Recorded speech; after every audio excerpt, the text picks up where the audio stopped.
Let's get to this. Defense Secretary Pete Hegseth just finished addressing hundreds of U.S. military officials. President Donald Trump is now speaking. All right, so Hegseth and President Trump abruptly called military leaders from around the world to convene at a base in Virginia, and they really didn't reveal what the reason was, so that's why hearing it today becomes important to all of us. It was expected that Hegseth would talk about the so-called warrior ethos, but this speech is going beyond that. So joining us now with more is ABC News senior national policy reporter Anne Flaherty. Good morning, Anne. Thank you so much for joining us, because obviously a lot of what he said is already making headlines. So let's start with the most significant announcement that Secretary Hegseth made to these military commanders today. Yeah, you know, this was a speech that was clearly designed to say we are removing the guardrails. We are going to change the standards. We are no longer going to hold you accountable for violating any, standards of wokeness is what the term he kept using. He said that, for those of you who've been dinged in the past for, quote, toxic leadership, we're going to expunge those records. We are going to, take off your handcuffs and let you be war fighters. So it's a speech that he wanted to give them in person. He also says that there are other things he wants to do, such as restructuring the Inspector General's office. This is a watchdog office, an investigative office that can look into any matters. Right now it's investigating him. He says he's going to make changes on that. So really ushering in this new era of what he calls the Department of War.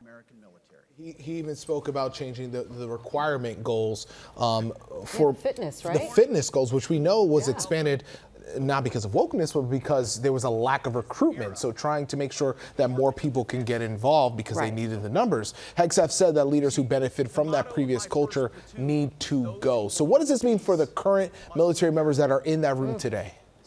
Well, I think one of the things that it means is that it will be much tougher for women to reach into combat roles. Now, what I am told from this building is that there's never been, it's always been merit-based for people to be promoted within the military. What has been done in the past is that they have tried to recruit from a broader section of America. Yeah. A lot of generals now retired say that they wanted to make the military look a little bit more like the nation it represents and that it fights for. But what it does is that they say that you can have more chances to try to get in the military. For example, they can have prep courses, things like that, to try to increase those recruiting standards or recruiting options for these services. But that once you're in, you do have to meet those same standards to promote yourself through the military and to reach those combat units. Now, what Hegseth is talking about is he wants tougher male-dominated combat standards that he acknowledges some women might not be able to make, and it could push them out of combat roles. I have spoken with military experts that say that is deeply concerning to them because not everybody needs to reach those standards for certain types of jobs, and that it shouldn't be a catch-all.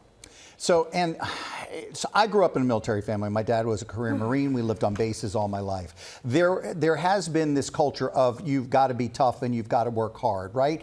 But I think what people don't remember is that this was a military that didn't give a lot of opportunities for people to join the military, right? So whether it's women or people of color, and unless you had a draft, you weren't really tapping into people to say, hey, come, you can have a career in the military, which is what the military did kind of in the 80s and 90s. And so without a draft, we could have representation of our country in there. When they say removing guardrails, and they say, I'm going to let you tell us. I'm not going to say what I heard him say. But when they talk about removing guardrails, what exactly do they mean?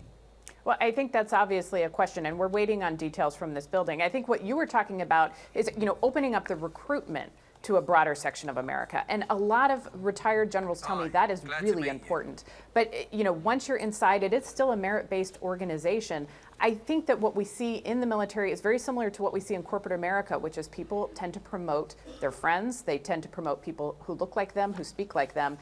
And that has been a problem in the past that they have tried to address. Now, Pete Hegseth is ushering in this new era, he says, these new rules. And what he says is that we're going to look back at your records. And if you have examples of, quote, toxic leadership that we feel was the result of, just wokeness, we're going to erase that and let you still move forward. So really almost lowering the standards for some of these commanding generals if they've been accused of infractions in the past. It's interesting that you mentioned that once you get in, there are standards and merit-based standards to be able to get into combat. We know that of the jobs in the military, the majority of them are not combat related. They're doing other things around the country, around the world. But that was the reason why they opened up the recruitment, to have different standards for different people, not necessarily just to join, because they needed a wider pool, a wider selection. The numbers were down until, I believe, April of this year. The numbers started ticking back up, but recruitment numbers, we'll see what happens in the future. Yeah, because he's given that ultimatum that you can